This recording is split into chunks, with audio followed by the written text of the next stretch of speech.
Hey everyone, welcome back to Immediate Movie Reactions. So I have just gotten out of Mission Impossible 7 Dead Reckoning, and this is actually going to be relatively short because this is my, I think, third time now recording it. The first time I got nearly to the end, and someone, I guess, didn't like my recording, so they threw soda at me, and it's now like all over the bench. I am in the mall. Went to see this movie in 4DX, which is the first time I've seen a movie in that.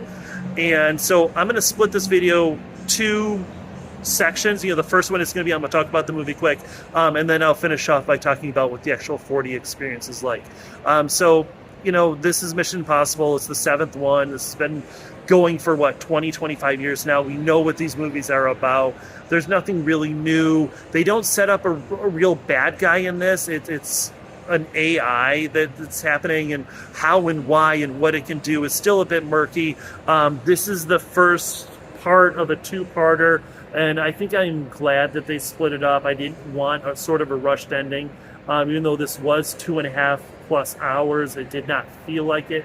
It was, that rinse and repeat cycle of Mission Impossible. You know how it goes. It's setup, action, exposition. Repeat it. Tom Cruise is back. Ethan Hunt, he does his thing, 61 years old, running everywhere, running like hell, running down hallways and over bridges and through cities and doing his own stunts and wrecking motorcycles and car chases and fantastic. The one thing that he does, which really pissed me off, I don't know why I hate this so much, Haley Atwell is the pseudo love interest. There's actually two women in this. Ilsa is back. She sort of gets fridged at the beginning of the movie, which is unfortunate. I would like to see more of the teen aspect of this, especially they do kind of make this big scene, and I guess they've been doing it for a couple movies now about, hey, we're in this together, we're the only ones that know we're here, we're the only ones that have each other's back. But the rest of the team kind of gets written out at various points in the movie. Simon Pegg is back, and he's fantastic again, like every geek's best friend. Ving Rhames is in it. Unfortunately, not a huge role, and I don't know why he only seems to do these movies. He's got like one movie every 5 to 7 years or something like that. Someone I would definitely like to see more. Maybe I'm missing it, but it doesn't appear to get too much work, which is unfortunate. And then there's a bunch of other people that you'll see. Pom Clementif is in this. Carrie Elwes is in this, right? Just a bunch of names. But people kind of come and go. There's multiple factions. There's this sort of the thing that they're looking for is the key to this AI to either control it or destroy it, because apparently the AI can control the world or run the world or whatever it is. Again, they don't exactly go into all of the details, how it was created. It's kind of written off that they just made an AI to infect a Russian sub, and then it went rogue on its own. So I'm hoping in the next movie, maybe we'll see that parallel between, they do make jokes about Ethan's team always going rogue, and how this AI went rogue.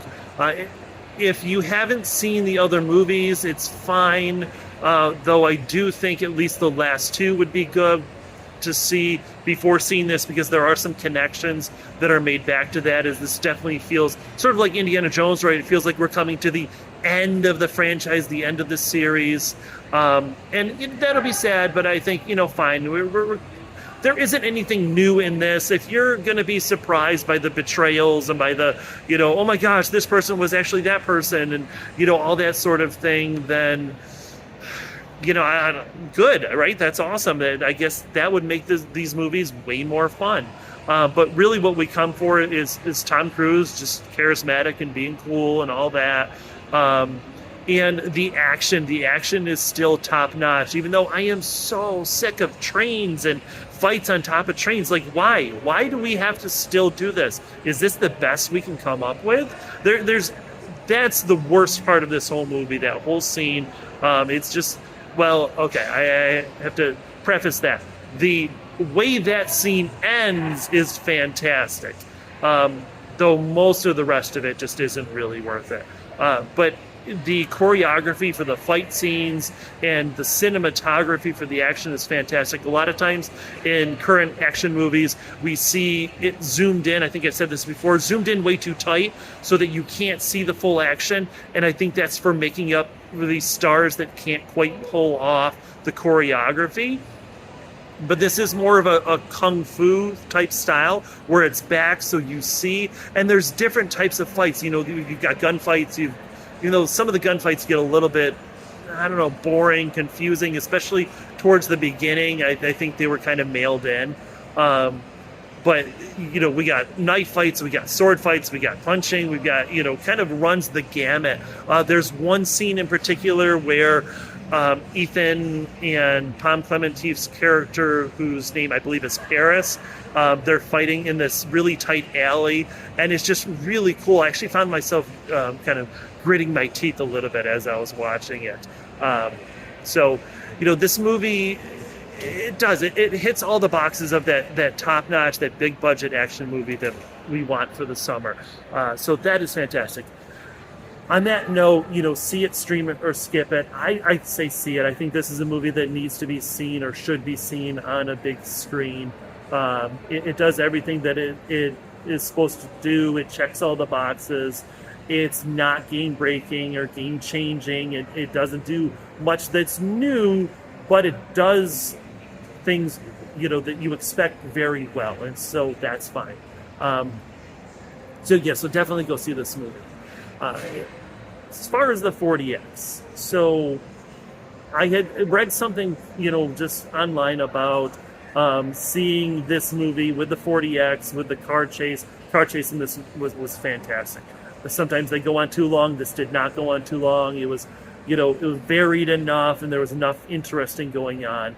But seeing it in 40X, so if you don't know, 40X is a new theater experience. Like I said, it's been around for a couple of years, where your chair can move. It moves with the action.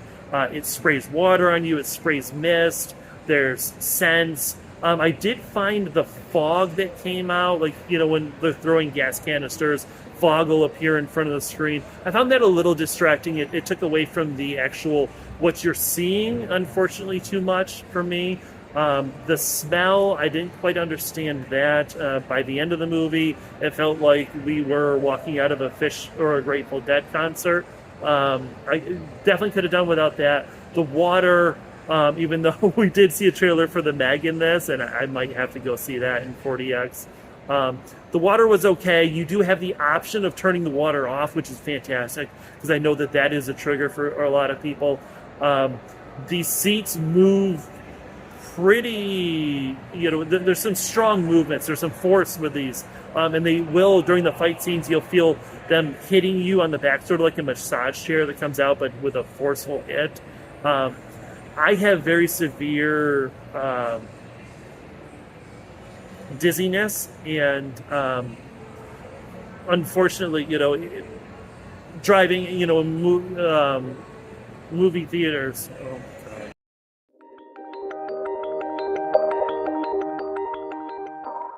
Okay, so I'm going to talk a little bit now about the 40X experience in this, because I had never seen a movie in 40X, and I think this was a good opportunity.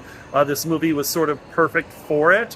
What happens is your chair will actually move along with the action on the screen, but on top of that, you're also seeing, you'll be misted with water on scenes where there's water. There's puffs of air. Every time there was a gunshot, you'd see a little puffs of air coming out behind your ears.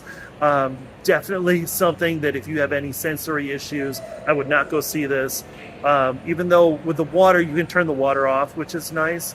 I have very severe vertigo, and so unfortunately, like amusement park thrill rides, roller coasters, even though I love them, really, really mess with me. I found this movie was fine. I actually did pretty well. It was intense during the car chases and that sort of thing. But those quick movements are kind of okay, and it settles down. Where I had the most issues is they do a lot of scenes where they kind of pan around the characters, and your seat slowly moves around and revolves with it, and that kind of bothered me a little bit. But overall, I didn't feel sick or nauseous or ill. I didn't feel fully surprised. You know, once you get a couple puffs of air behind your ear for the first gunshots, then you're sort of expecting it. When somebody gets punched and the seat hits you in the back, not enough that it hurts, but enough that you know that it's there. I thought it was fantastic. It definitely, the movie itself, I think was good. I enjoyed it, but I think I enjoyed it that much more because of the experience with the 40X. I actually wish that we had one a little bit closer. I think I would do it again. I definitely would do it again. It's an interesting experience. I would say that the scent, I could do without the smell. By the end of the movie, I was getting kind of a headache. It felt like I was leaving a Phish concert or a Grateful Dead concert. The smoke that would appear when there was tear gas or if they're racing through the desert, the smoke that would appear did occlude part of the screen, which was, I think, unfortunate. You don't really miss anything, but I don't think that was necessary.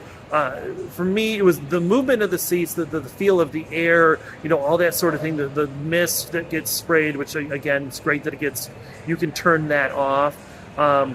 It would be nice if maybe you could turn the setting down a little bit for the movement of the chair if people would have issues with it.